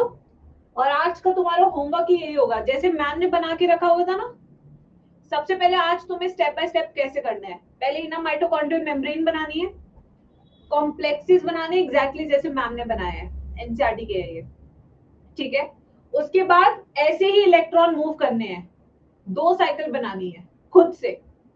पहले सारे ये लिखो कॉम्प्लेक्सेस, जैसे मैम ने सजा रखे बिल्कुल वैसे तुम्हें भी करना है। This is your homework for today, how to practice this, जैसे मैम ने कराया था। एक बार मैम ने समझाया, फिर दूसरे पे तुम्हें तुमसे पूछा। This is how you practice. मैं डबल डबल करके लाई इसलिए हर स्लाइड। चलिए अब आते हैं, नेक्स्ट है हमारा topic for today which is called as amphibolic pathway. क्या है? Amphibolic pathways. क्या सिर्फ ग्लूकोज ही रेस्पिरेटरी सबस्ट्रेट होता है guys? Just asking a question that we have read already in the first line of the chapter. No, that's true. अगर body में carbs नहीं होंगे तो बॉडी विल अटैक फैट्स। अगर बॉडी में फैट्स भी नहीं है then the body will attack on proteins, but it knows how to generate energy. ठीक है बच्चों, तो आज हम वही करेंगे। जब हम डाइट करते हैं, हम कार्ब्स नहीं खाते, तो फिर आखिर हम पतले क्यों हो जाते हैं? क्योंकि बॉडी फैट्स तोड़ना शुरू करती है। और जब हम ना फैट्स खाते हैं ना कार्ब्स खाते हैं, तब बॉडी किसको तोड़ती है? प्रोटीन को। और जब बॉडी प्रोटीन को तोड़ती है तो टेक्निकली आपके शरीर को तोड़ रही है, बिल्डिंग को तोड़ रही है। ठीक है बच्चों, तो आज हम एम्फीबॉलिक पाथवे में यही करेंगे कि कैसे हमारा शरीर फैट मेटाबॉलिज्म करता है, कैसे हमारा शरीर कार्बोहाइड्रेट मेटाबॉलिज्म करता है, कैसे हमारा शरीर प्रोटीन मेटाबॉलिज्म करता है। तो सबसे पहले कार्बोहाइड्रेट पे चलते हैं, जो हमको पता है यार। तो सबसे पहले कार्बोहाइड्रेट मेटाबॉलिज्म पे चलते हैं। जितना रोटी खाओगे, जितना चावल खाओगे, सब में कार्ब्स है, सब में ग्लूकोज है, क्योंकि पेड़ को भी तो निकम्मे को ग्लूकोज बनाना ही सिखाया है भगवान ने। अरे भगवान फोटोसिंथेसिस में प से पारो, प से फोटोसिंथेसिस प्रोटीन बना दिया होता भगवान? नहीं, भगवान भी तो हमारे साथ खेला खेल दिए ना, कि बनाएंगे तो हम कार्ब्स ही बनाएंगे। जब बनी जगत में क्या रहा है? ग्लूकोज, तो खाना भी तो ग्लूकोज ही पड़ेगा गाइस। ठीक है, यस। कर क्या सकते हैं बताओ इसमें हम, व्हाट वी कैन डू। तो आइए यही बात अब मैं समझाती हूँ।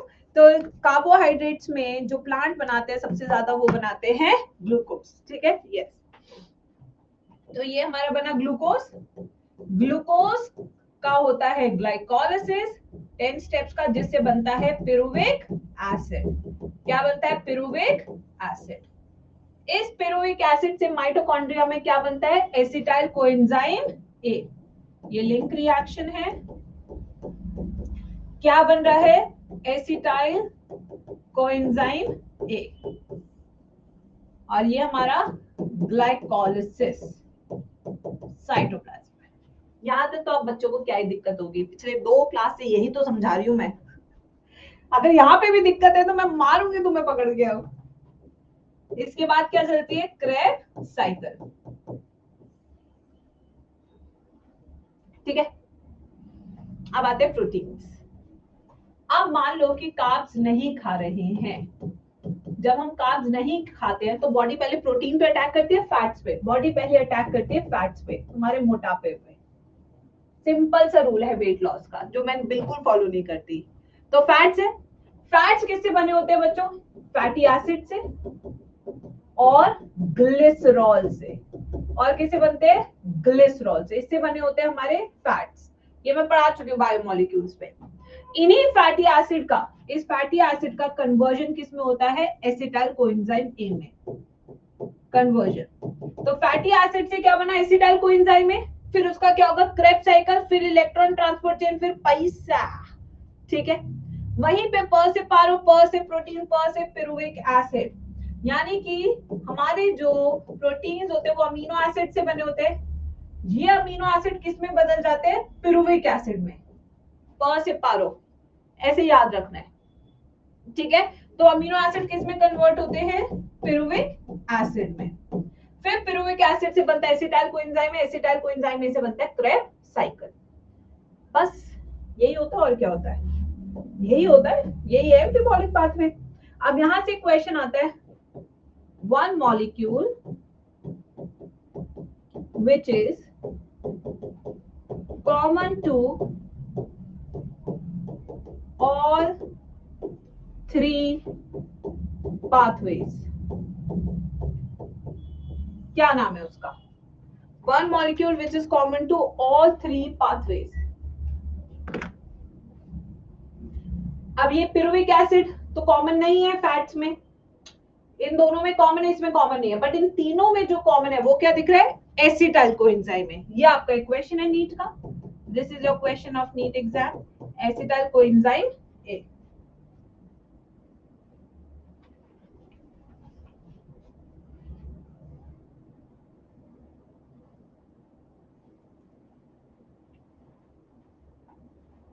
ओके, यहाँ पे एक प्रोसेस के बारे में भी लिखाऊंगी मैं।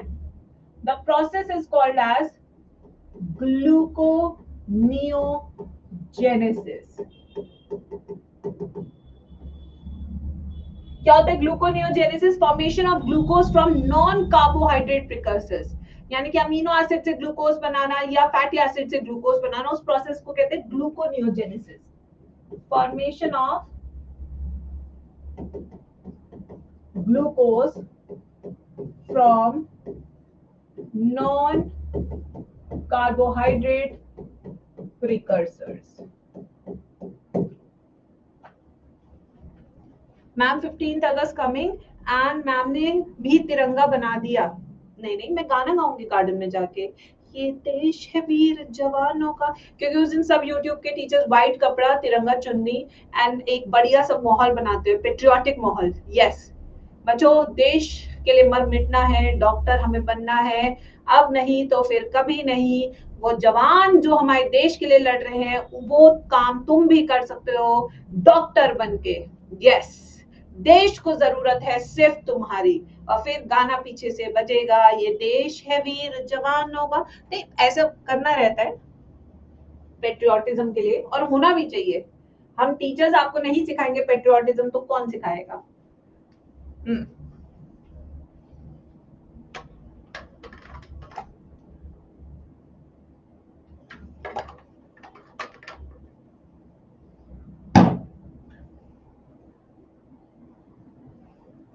एसएससी एग्जाम से मुझे याद आया कि बेटा अलका याग्निक ने अपने करियर में कितने गाने गाए हैं, ये आपको मुझे बताना है नेक्स्ट क्लास में, ये आपका होमवर्क है।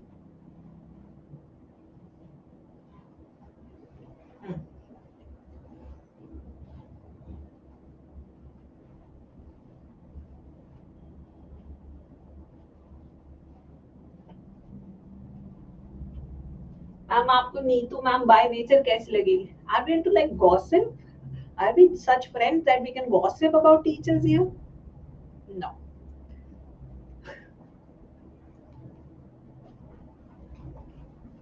चलो भाई,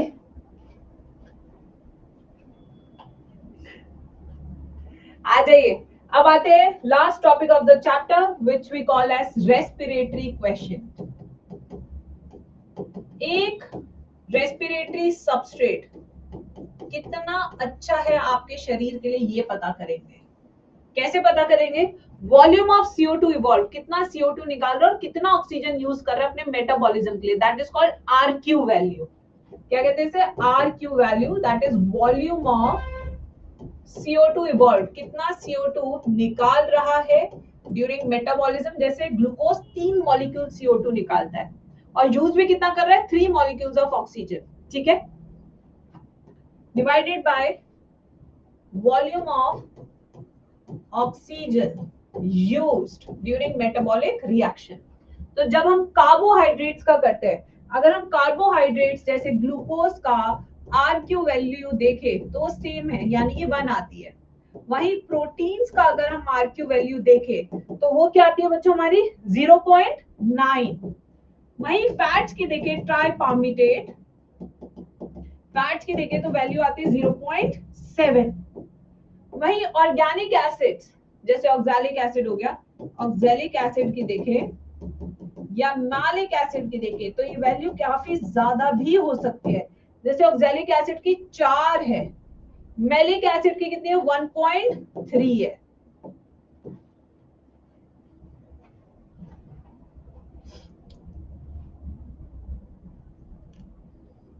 अब एनसीईआरटी निकालते हैं, अपने ग्रंथ निकालते गाइस।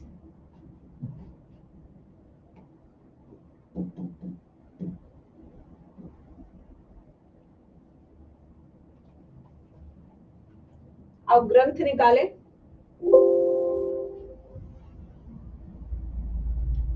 काफी सारा ग्रंथ तो मैंने कल पढ़ा दिया था, फिर बट तुम लोगों की जान सूख गई थी इसलिए मैंने छोड़ दिया था।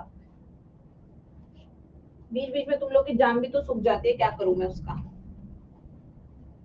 The TCA cycle, which is also called as what? That is also called as Krebs cycle. This is also called as Krebs TCA। और कौन सी साइकिल थी भाई? Tricarboxylic acid, TCA cycle, citric acid cycle, citric acid cycle. The TCA starts with a condensation of acetyl group with oxaloacetic acid and water to yield citric acid। तो पहला step क्या है बच्चों? Step number 1 क्या है? यहाँ लिख लो ना एनसीईआरटी के साइड में। ये कह रहे हो oxaloacetic acid plus acetyl coenzyme in the presence of water gives you citric acid। बस यही भाषा में भाई यही है जो वो बोल रहा है, ठीक है। The reaction is catalyzed by the enzyme citrate synthase। Enzyme का नाम भी लिखा है, हमने नोट्स में भी लिखा था, citrate synthase है एंजाइम का नाम। This is important, citrate synthase, ये आ सकता है सवाल। Next, a molecule of coenzyme A is released। Of course, coenzyme A निकल जाता है बाहर, जो कि अभी सक्सिनाइल coenzyme A बनाने में काम आएगा। The citrate is then isomerized into isocitrate। यही citric acid आइसोमर बनता है और उस आइसोमर का नाम क्या है? आइसोसिट्रेट। क्या है उस आइसोमर का नाम? Isocitrate. It is followed by 2 successive steps of decarboxylation। Decarboxylation का मतलब क्या है? Removal of carbon, removal of carbon. 2 step है लगातार। पहला क्या? अल्फा कीटोग्लूटारेट, फिर बनता है succinyl coenzyme leading to the formation of alpha ketoglutarate acid जो कि 5 कार्बन का alpha 5 and then succinyl coenzyme A जो कि 4 कार्बन का होता है। In the remaining steps of citric acid cycle, succinyl coenzyme is oxidized to oxaloacetic acid, allowing the cycle to continue. During the conversion of succinyl coenzyme A to succinic acid, a molecule of GTP, GTP के full form क्या है? Guanosine triphosphate, guanosine triphosphate. ये कब बन रहा है? जब succinyl coenzyme में से सक्सिनेट बनता है, सक्सिनिक एसिड बनता है, ठीक है। यानी कि इस स्टेप पे अरे लिखे ही नहीं है, जो यहाँ लिखते हैं वो यहाँ नहीं लिखते। पता नहीं क्या वाहियात बुक है ना, मेरे पास शब्द नहीं है इस बुक के लिए। सक्सिनाइल कोएंजाइम में लिखे नहीं है, सीधा यहाँ पे जीटीपी उठा के लिख दिया है। तुम लिख दो बच्चों यार, यहाँ पे आएगा सक्सिनाइल कोएंजाइम में। या तो लिखो मत थियरी में या दिखा भी दो बच्चों को सेम। ऐसा कंफ्यूज करके रखते हैं, बच्चा खुद से पढ़ नहीं सकता, कोचिंग से जाने की जरूरत पड़ेगी।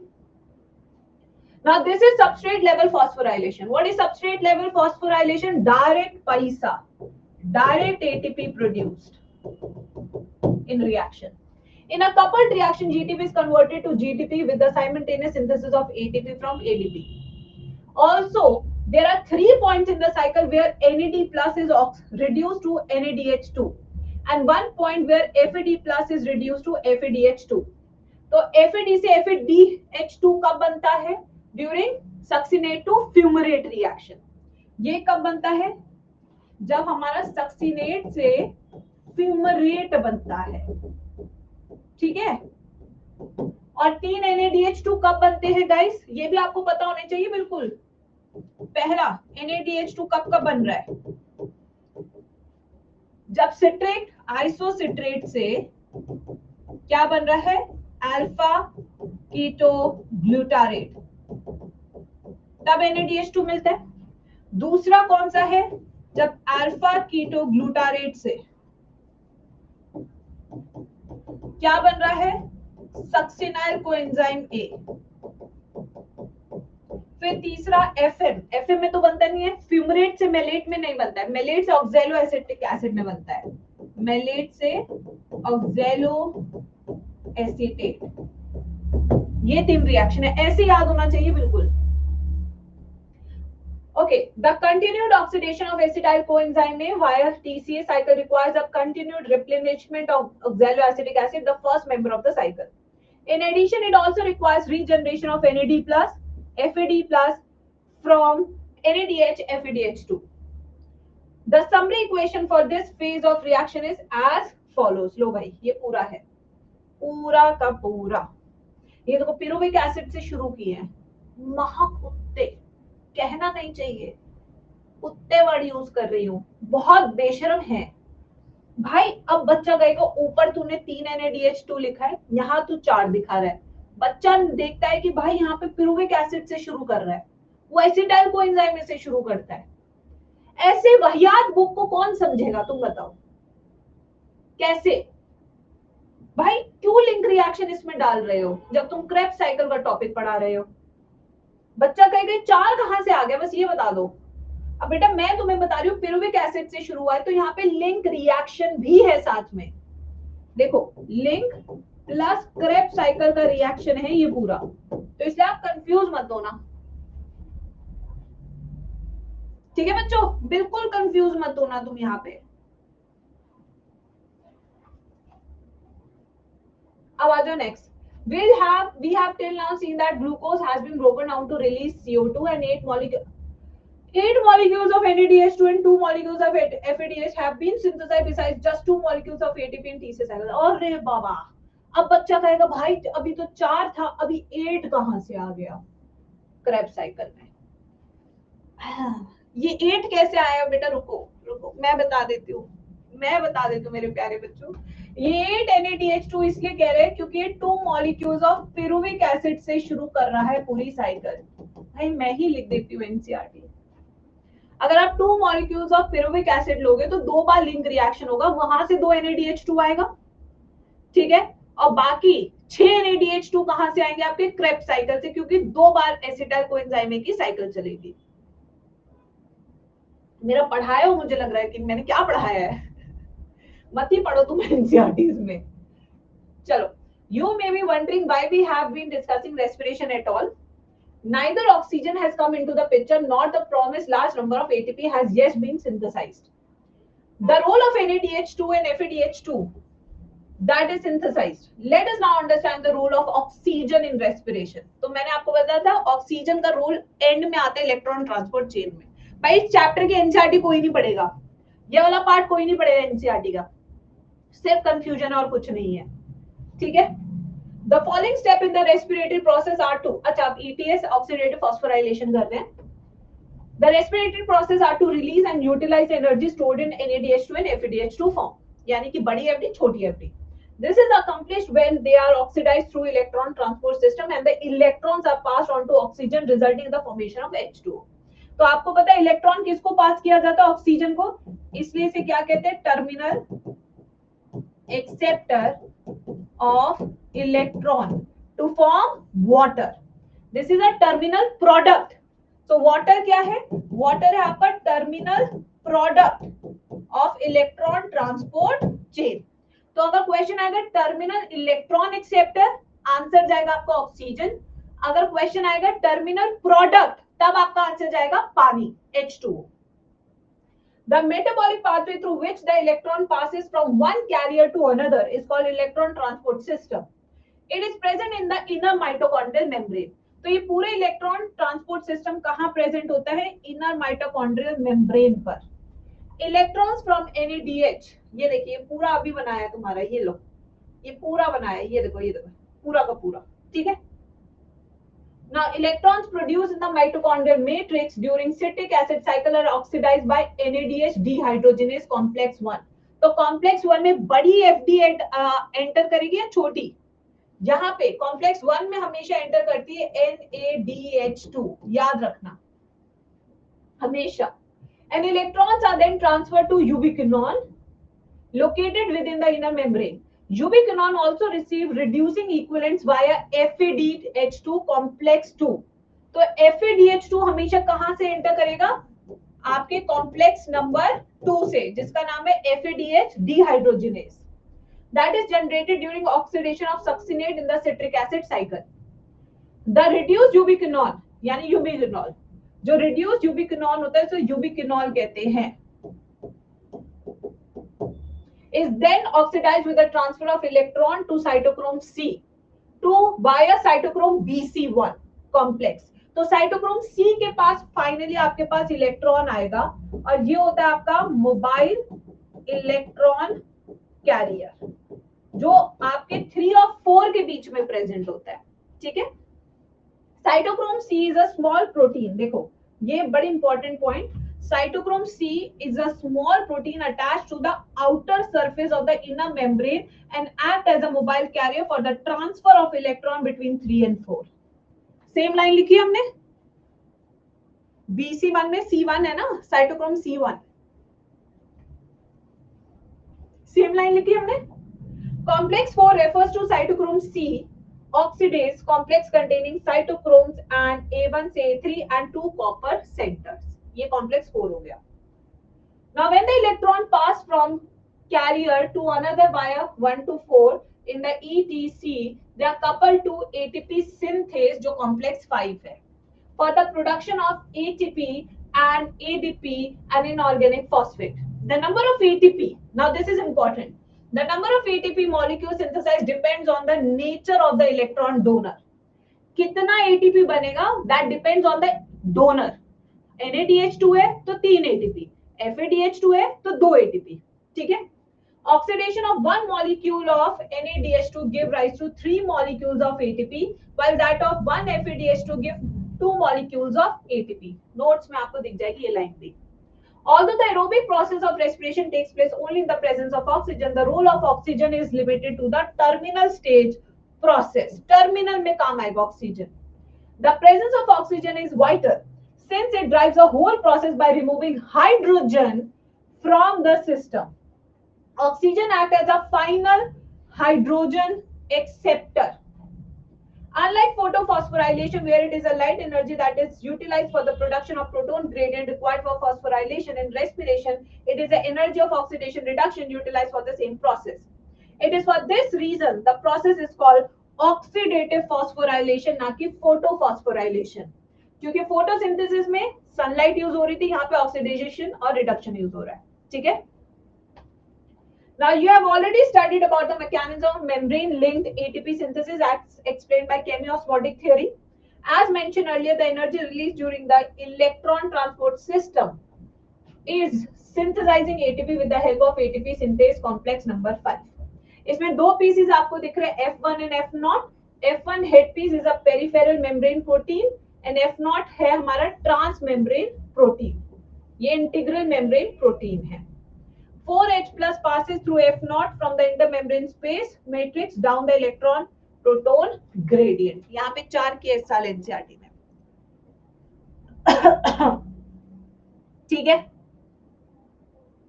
लो भाई हो गया बेटा। हीटेन थोड़ा सा इलेक्ट्रॉन ट्रांसपोर्ट चेन खुद से करो बेटा। ये बैलेंस शीट बेटा मैं ये सारी बना चुकी हूँ, ठीक है, ये सब हम बना चुके हैं। Fermentation accounts for only a partial breakdown, ये सब मैं लिखवा चुकी हूँ आपको जब जब पॉइंट्स आए थे। Amphibolic pathway, glucose is the favored substrate for respiration. All carbohydrates are usually first converted into glucose before they are used for respiration. Other substrates can also be respired as have been mentioned earlier. But since they do not enter the respiratory pathway at the first step, so we need to, fats would need to be broken down into glycerol and fatty acid first. If fatty acid were to be respired, they would first to be degraded into acetyl coenzyme A and enter the pathway. Glycerol would enter the pathway after being converted to phosphoglyceraldehyde. तो glycerol भी enter करता है pathway में, but at the step of PGL. The proteins would be degraded by proteases. Then individual amino acid, depending on their structure, would enter the pathway at some stage within the Krebs cycle, even as pyruvate or acetyl coenzyme A. ये देखो यहाँ दोनों लिख रहा है, अभी तुम्हें diagram दिखाती हूँ। मैम मेरे बुक में 4H प्लस की जगह 2H पुरानी है बेटा आपकी। Since respiration involves breakdown of substrate, the respiratory process has traditionally been considered a catabolic process and the respiratory pathway as a catabolic pathway. ठीक है भाई? Now it would hence be better to consider the respiratory pathway as amphibolic rather than catabolic. कुछ बन रहा है, कुछ टूट रहा है, ऐसा कह रहा है। ठीक है? When the organism need to synthesize fatty acid, acetyl coenzyme would be withdrawn from the respiratory pathway for it. चलो भाई, सिंपल है। ये देखो मेरे बच्चों, अब इस डायग्राम को सही करो तुम लोग। ये ऐसे, क्या बदतमीजी है तो ये लो, थियरी में इसने दोनों लिखा है, दोनों।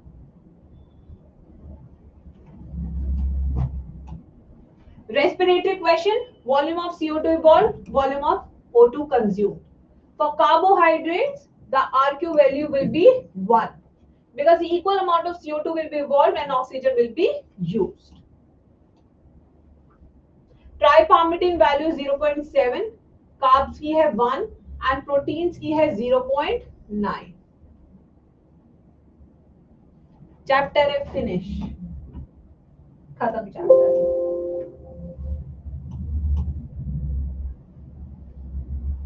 यस तो बच्चों होमवर्क आपका ये है कि जितने आप क्वेश्चन प्रैक्टिस कर सको इसके अराउंड प्रैक्टिस कीजिए, जितने आप सवाल लगा सके उतने सवाल लगाइए एंड एक बार प्लीज इलेक्ट्रॉन ट्रांसपोर्ट चेन खुद से प्रैक्टिस कीजिए। बेटा सच बता रही हूँ, ज़ूलॉजी से ज्यादा मैंने बॉटनी पे मेहनत की आप लोगों की, वरना बॉटनी के ये जो चैप्टर है ना वो लिटरली 1 घंटे का भी चैप्टर नहीं है, जैसे मैंने 3 क्लास में पढ़ाया है। खुद से बनाइए, खुद से कीजिए, थोड़ा बहुत एफर्ट लगाइए, हो जाएगा।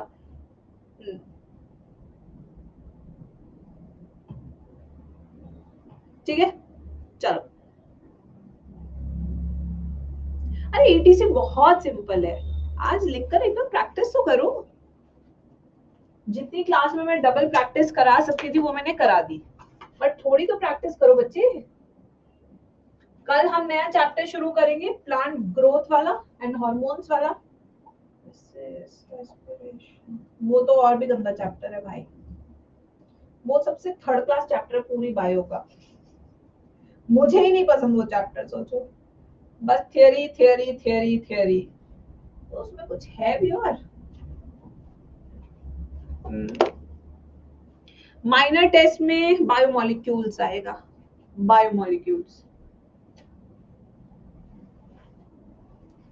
अब छुट्टियों के बाद ह्यूमन फिजियो 10 सितंबर तक खत्म कर दूंगी मैं पूरी। 10 सितंबर के बाद से आपकी क्लास 12 शुरू हो जाएगी बच्चों। हमारा सिलेबस बहुत अच्छी स्पीड पे चल रहा है, भगवान की दया से अच्छे से हो रहा है सब कुछ। आप अच्छे से बस प्रैक्टिस और कर लेना भाई, प्लीज प्रैक्टिस और कर लेना अच्छे से भाई, प्लीज हाथ जोड़ के तुमसे कह रही हूँ। ठीक है चलो।